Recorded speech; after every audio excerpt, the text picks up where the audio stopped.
Dear students, आप सबका इस लेक्चर में स्वागत है। हम लोगों ने पिछले लेक्चर में कायिक जनन और कायिक प्रवर्ध के बारे में अध्ययन किया था। आज हम लोग लैंगिक जनन के बारे में कुछ महत्वपूर्ण बातें जानेंगे। लैंगिक जनन की प्रक्रिया में लैंगिक अंग या लैंगिक जनन अंग, नर जननांग और मादा जननांग भाग लेते हैं।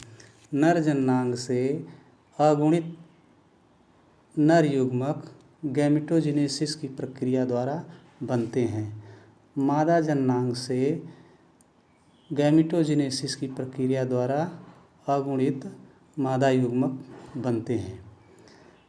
अब इन दोनों युग्मकों का फ्यूजन होता है। इस फ्यूजन को ही निषेचन कहते हैं। फ्यूजन के परिणाम स्वरूप द्विगुणित जाइगोट बनता है। जाइगोट विकसित होकर के भ्रूण बनाता है। अब भ्रूण से नए पौधे का या नए जीव का निर्माण होता है। कुछ छोटे पौधों में जैसे शैवालों में जाइगोट से सीधे नया जीव बन जाता है, उसमें भ्रूण नहीं बनता है। इस प्रकार लैंगिक जनन की प्रक्रिया में जो बनने वाला नया जीव है वो अपने पेरेंट्स के बिल्कुल समान नहीं होता, क्योंकि यहाँ पर नर और मादा युग्मकों के बीच फ्यूजन होता है। इस प्रक्रिया में क्रॉसिंग ओवर और रिकॉम्बिनेशन होता है, जिससे संतानों के जीन्स में बदलाव आ जाता है और विभिन्नता आ जाती है। इस कारण ये बदलते वातावरण के प्रति अपने आप को अधिक अनुकूलित कर लेते हैं। यह प्रक्रिया नई जातियों के निर्माण में महत्वपूर्ण भूमिका निभाती है। यह एक विस्तृत, जटिल और धीमी प्रक्रिया है। यह प्रक्रिया सभी जीवों में, चाहे सरल संरचना वाले हों या जटिल संरचना वाले, यह फंडामेंटल प्रक्रिया समान होती है। इस प्रक्रिया के अंतर्गत 3 महत्वपूर्ण घटनाएं शामिल हैं। इसमें निषेचन आता है और निषेचन से पहले प्री फर्टिलाइजेशन इवेंट्स हैं, जिसमें गैमीट फॉर्मेशन और गैमीटों का स्थानांतरण होता है। फिर निषेचन के बाद की प्रावस्था आती है, जिसे पोस्ट फर्टिलाइजेशन इवेंट्स कहते हैं। इसमें जाइगोट का विकास होता है, भ्रूण बनता है, भ्रूण से नए जीव का निर्माण होता है। अब हम लोग देखते हैं कि जीवों में उनके जन्म से लेकर उनके मृत्यु तक कौन कौन सी अवस्थाएं आती हैं। तो जीवों में उनके जन्म से उनके मृत्यु के बीच 3 महत्वपूर्ण अवस्थाएं आती हैं।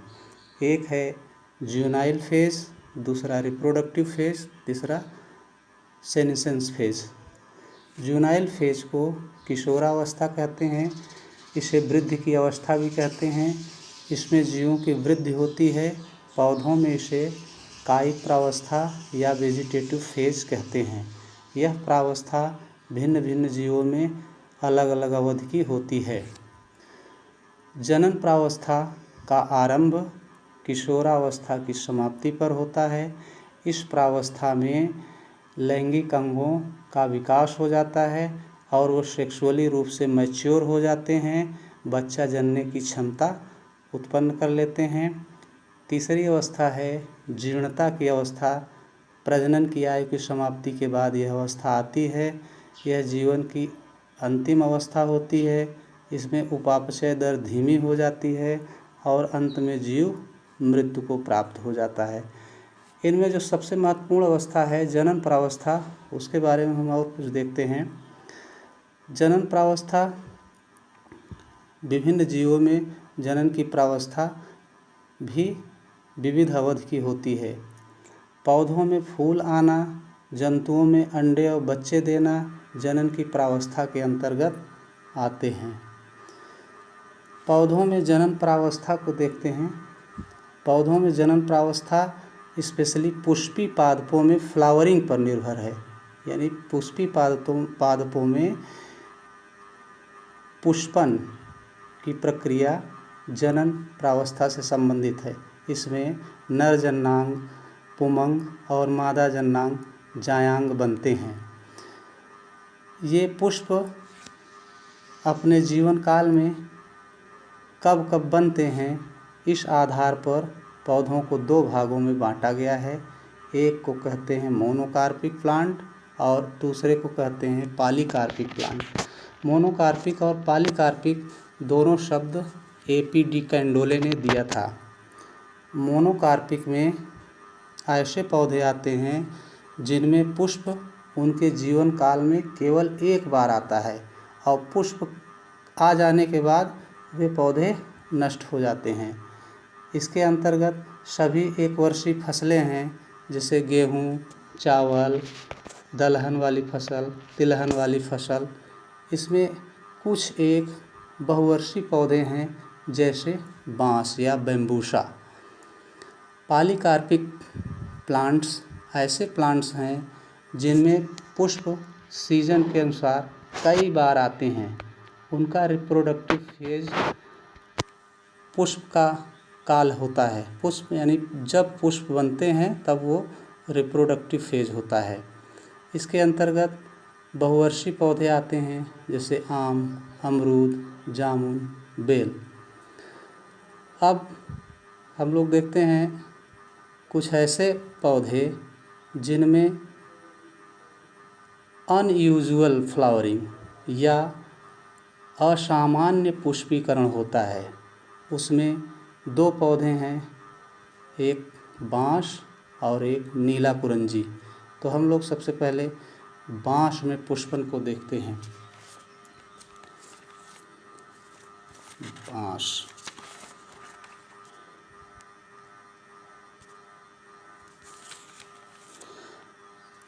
बांस में फ्लावरिंग 50 वर्ष में एक बार होती है और उसके बाद वो नष्ट हो जाते हैं। आपके किताब में बांस के फ्लावरिंग के बारे में दिया है कि ये 50 से 100 वर्ष के बीच फ्लावरिंग करते हैं। बांस का पौधा ग्रैमनी फैमिली से बिलोंग करता है।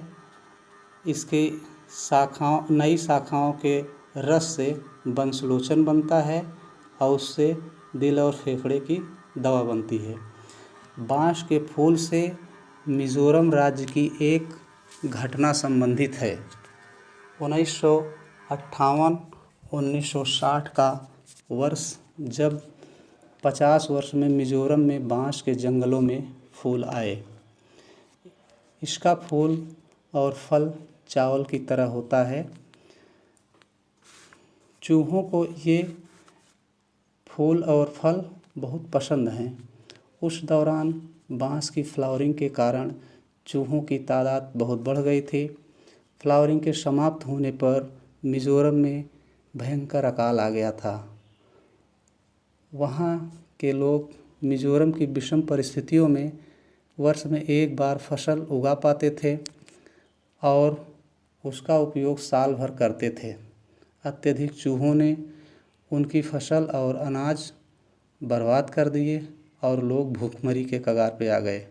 बाद में 1987 में मिजोरम नाम का एक नया राज्य बना। इसके बनने के पीछे मिजोरम का यह अकाल भी एक कारण था।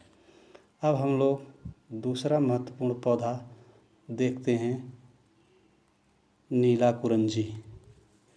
नीला कुरंजी में पुष्पन। नीला कुरंजी या स्ट्रोबिलैंथस कुंथियाना ये एकैंथेसी फैमिली का पौधा है। इसमें ख़ास बात है कि इसमें पुष्पन या फ्लावरिंग 12 वर्ष में एक बार होती है, यानी 12 वर्ष में एक बार इसमें पुष्प आते हैं। इसमें फ्लावरिंग सितंबर-अक्टूबर 2018 में हुई थी। उससे पहले 2006 में हुई थी और अब आगे 2030 में फ्लावरिंग होगी। यह 1500 से 2000 मीटर की ऊंचाई पर पाया जाता है। यह दक्षिण भारत के वेस्टर्न घाट के 16 घास के मैदान में बहुतायत उगता है। और यह क्षेत्र नीलगिरी की पहाड़ियों के अंतर्गत आता है, जो केरल, कर्नाटक और तमिलनाडु के बॉर्डर पर स्थित है। इसका पुष्प नीले रंग का बहुत आकर्षक होता है। इसे देखने के लिए देश विदेश के टूरिस्ट लोग आते हैं। इसका नाम नीला कुरंजी क्यों पड़ा, तो इस पर यह कहा जाता है कि इसके पुष्प नीले रंग के होते हैं और कुरंजी नाम वहाँ की ट्राइब्स द्वारा दिया गया। वहाँ पलियान समुदाय के लोग इस पुष्प के खिलने से अपनी उम्र का आकलन भी करते हैं। धन्यवाद।